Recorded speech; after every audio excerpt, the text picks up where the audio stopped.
5ই আগস্টের সুযোগে কাশিমপুর থেকে মুক্ত, পুলিশকে কুপিয়ে রাজধানীতে এ কোন স্লিপার সেলের হুঙ্কার?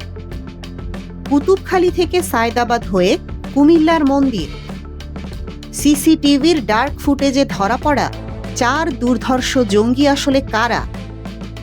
মাদ্রাসায় বিস্ফোরণ, গ্রেনেড উদ্ধার আর আইইডি আতঙ্ক। জেএমবির নতুন এই ডেথ স্কোয়াডের মাস্টারমাইন্ড কে? স্বাধীনতা একটি জাতির সবচেয়ে বড় অর্জন, কিন্তু এই স্বাধীনতার সুযোগ নিয়ে যদি কিছু অন্ধকার ছায়ামূর্তি রাষ্ট্রের বুকে নতুন কোনো মৃত্যু ফাঁদ তৈরি করে, তবে তার পরিণতি কতটা ভয়ঙ্কর হতে পারে। 1 মাসের ব্যবধানে খোদ রাজধানীতে পরপর 2টি ভয়াবহ বিস্ফোরণ। শুধু তাই নয়, প্রকাশ্য দিবালোকে জনগণের সামনে খাকি উর্দি পরা একজন পুলিশ সদস্যের উপর নেমে আসে ধারালো দেশীয় অস্ত্রের নির্মম কোপ। কে বা কারা ঘটাচ্ছে এসব? কেন 21শে ফেব্রুয়ারি বা 25শে মার্চের মতো বিশেষ দিনগুলোকেই টার্গেট করা হচ্ছে? আর সবচেয়ে ভয়ঙ্কর প্রশ্ন, 5ই আগস্টের গণ অভ্যুত্থানের পর কাশিমপুর হাই সিকিউরিটি কারাগার থেকে বেরিয়ে আসা বন্দিরা কি নতুন কোনো স্লিপার সেল তৈরি করেছে? কুমিল্লার মন্দির থেকে শুরু করে ঢাকার কুতুবখালী, প্রতিটি হামলার নেপথ্যে লুকিয়ে আছে এমন এক হাড় হিম করা সমীকরণ যা শুনলে আপনার পায়ের তলার মাটি সরে যাবে। আসুন, সিসিটিভির ডার্ক ফুটেজ আর গোয়েন্দাদের গোপন ডায়েরি থেকে এই দুর্ধর্ষ জঙ্গি নেটওয়ার্কের নিখুঁত ময়নাতদন্ত করি। গল্পের শুরুটা আন্তর্জাতিক মাতৃভাষা দিবসে রাজধানীর যাত্রাবাড়ি এলাকার ঢাকা চট্টগ্রাম মহাসড়কের কুতুবখালী। সেখানে নিয়মিত চেকপোস্ট বসিয়েছে পুলিশ। অন্যান্য সদস্যদের সঙ্গে ডিউটিতে ছিলেন কনস্টেবল শাহ আলম। হঠাৎ বাস থেকে নেমে রাস্তা দিয়ে হেঁটে আসছিল মাস্ক পরা 2 জন সন্দেহভাজন ব্যক্তি, কাঁধে তাদের ভারী ব্যাগ। পুলিশ তাদের চেক করার জন্য ডাকে।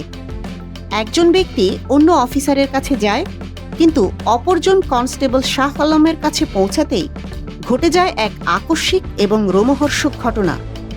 চোখের পলকে ব্যাগের ভেতর থেকে দেশীয় ধারালো অস্ত্র বের করে শাহ আলমকে প্রচণ্ড জোরে আঘাত করে বসে ওই ব্যক্তি। কনস্টেবল শাহ আলমের ভাষায়, 2 থেকে 3 সেকেন্ড আমার কোনো সেন্স ছিল না, তারপরে দেখি আমার এদিক দিয়ে ব্লাড।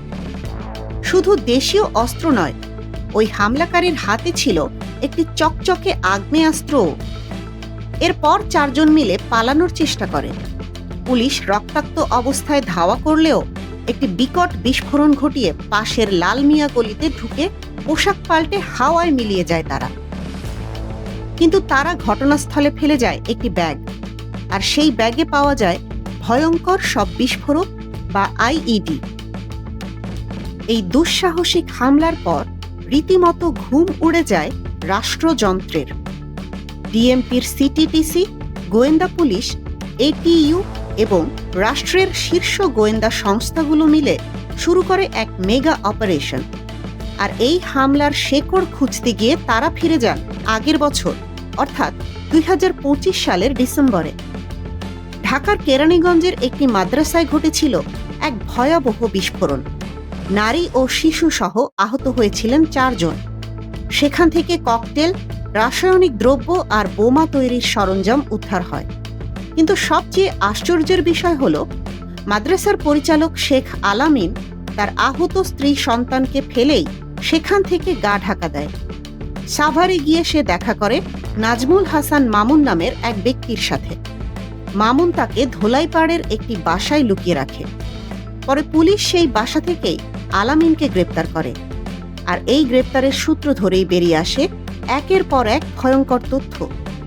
2026 সালের 31শে জানুয়ারি যশোরে জেএমবি কমান্ডার হাফিজ ইব্রাহিমের গাড়ি চালকের বাসা থেকে উদ্ধার হয় 4টি প্রাণঘাতী অস্ত্র এবং গুনে গুনে 10টি তাজা গ্রেনেড। এর কিছুদিন পরই ঘটে আরেক শিউরে ওঠা ঘটনা। দিনটি ছিল শনিবার। কুমিল্লা শহরের ঠাকুরপাড়ার একটি শিব মন্দির। পুরোহিত কেশব চক্রবর্তী শনি পূজা করছিলেন। হঠাৎ ব্যাগ হাতে মন্দিরে প্রবেশ করে এক আগন্তুক। প্রায় ৩০ সেকেন্ড পরেই সে দৌড়ে পালায়, আর তারপরেই বিকট বিস্ফোরণ। ৮ থেকে ১০টি স্প্লিন্টারে বিদীর্ণ হয়ে যায় পুরোহিতের শরীর। এই ঘটনার পরপরই ডার্ক ওয়েবে উলায়াত বেঙ্গল নামের একটি গোপন টেলিগ্রাম গ্রুপে মেসেজ দেওয়া হয়, ইফতারের পর খিলাফতের সৈন্যরা ইসকন মন্দিরে আইইডি বিস্ফোরণ ঘটিয়েছে। আর এর ঠিক কয়েকদিন পর ২৫শে মার্চ স্বাধীনতা দিবসের আগের দিন সায়দাবাদের জনপথ মোড়ে পুলিশের তল্লাশির সময় আবারও ঘটে বিস্ফোরণ। এবার গোয়েন্দারা সিসিটিভি ফুটেজ মিলিয়ে দেখেন, কুতুবখালী, জনপথ মোড় এবং কুমিল্লার মন্দিরের হামলাকারীদের মধ্যে এক অদ্ভুত মিল রয়েছে। কারা এই ছায়ামূর্তি? গোয়েন্দাদের খাতায় তাদের পরিচয় কি? ১. নাজমুল হাসান মামুন, কুতুবখালীতে যার হাতে আগ্নেয়াস্ত্র ছিল। সে নিউ জেএমবির একজন দুর্ধর্ষ বোমা বিশেষজ্ঞ। ২. মোহাম্মদ আরিফ, ২০২৩ সালে যাকে সন্ত্রাস বিরোধী মামলায় এটিইউ গ্রেপ্তার করেছিল। ৩. বাপ্পি, যাকে ৩টি ঘটনাস্থলেই দেখা গেছে। ৪. শেখ আলামিন, যার বিরুদ্ধে অন্তত ৯টি মামলা রয়েছে। কিন্তু সবচেয়ে হাড় হিম করা সত্যটি কি জানেন? এদের পরস্পরের সাথে পরিচয় হলো কিভাবে? তদন্তকারী কর্মকর্তারা জানিয়েছেন, এই ৪ জন দুর্ধর্ষ অপরাধী একসময় বন্দী ছিল কাশিমপুর হাই সিকিউরিটি কেন্দ্রীয় কারাগারে। সেখানেই তাদের পরিচয়, সেখানেই তাদের সখ্যতা। আর ২০২৪ সালের ৫ই আগস্টের ঐতিহাসিক গণ অভ্যুত্থানের পর অস্থিতিশীল পরিস্থিতির সুযোগ নিয়ে তারা কারাগার থেকে মুক্ত হয়ে যায়। ঢাকা বিশ্ববিদ্যালয়ের আন্তর্জাতিক নিরাপত্তা বিষয়ক অধ্যাপক ডক্টর ASM আলী আশরাফ অত্যন্ত যৌক্তিক একটি সতর্কবার্তা দিয়েছেন। তিনি বলেছেন, কেউ যদি বিস্ফোরক বহন করে রাস্তায় চলাফেরা করে বা ধারালো অস্ত্র নিয়ে ঘোরে, তা যে কোনো সাধারণ নাগরিকের নিরাপত্তার জন্য এক চরম হুমকি। এর সাথে কোনো সন্ত্রাসী সংগঠনের সংযোগ আছে কিনা তা অতি দ্রুত বের করতে হবে। ৫ই আগস্টের ছাত্র জনতার অর্জিত এই দেশে কোনোভাবেই উগ্রবাদের এই বিষবৃক্ষকে ডালপালা মেলতে দেওয়া যাবে না। কুতুবখালীতে কনস্টেবল শাহ আলমকে কোপানো সেই অস্ত্রধারীরা আজ কোথায় লুকিয়ে আছে? আইইডি বা ইম্প্রোভাইজড এক্সপ্লোসিভ ডিভাইস নিয়ে যারা প্রকাশ্যে ঘুরে বেড়াচ্ছে, তারা কি সামনে আরও বড় কোনো ধ্বংসযজ্ঞের ছক কষছে? গোয়েন্দাদের জালে এই স্লিপার সেল কবে ধরা পড়বে?